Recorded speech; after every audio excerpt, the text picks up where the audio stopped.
ఈ ఆలయం పానగల్లు రాజధానిగా చేసుకొని చోళరాజులు క్రీస్తు శకం 1290లో నిర్మించారు. దీన్ని పానగల్లు రాజధానిగా చేసుకొని చోళరాజులు పాలించిన కాలంలో నిర్మించారు.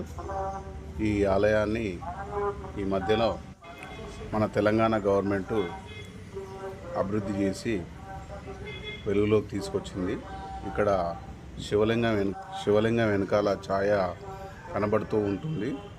అందువల్లనే ఈ ఆలయానికి ఛాయా సోమేశ్వర ఆలయం అని పేరుగాంచింది. ఇది ఎంతో పురాతనమైన ఆలయము. దీన్ని చోళరాజులు నిర్మించారు. ఇక్కడ ఆలయం ఎదురుగానే మంచి కోనేరు ఉంటుంది. అతిపెద్ద విశాలమైన కోనేరు. ఈ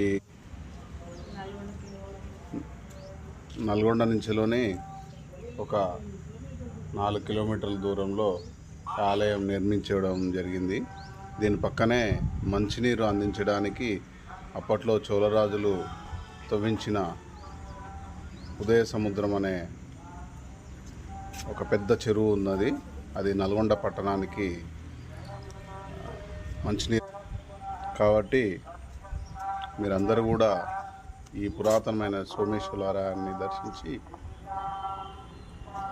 దీని కీర్తిని తెలుసుకోవాల్సిందిగా ప్రతి ఒక్కరిని కోరుచున్నాను.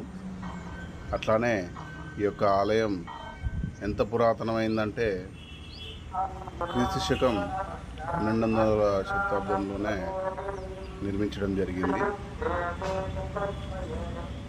అద్భుత శిల్పకళ నైపుణ్యం, అద్భుతమైన కోనేరు, విశాలమైన ప్రాంగణము, చుట్టూ చెట్లు, పచ్చని చెట్లు ఎంతో అద్భుతంగా ఉంటుంది. ఇక్కడ రావడానికి నల్గొండకు వస్తే ఆటోలు ఉంటాయి.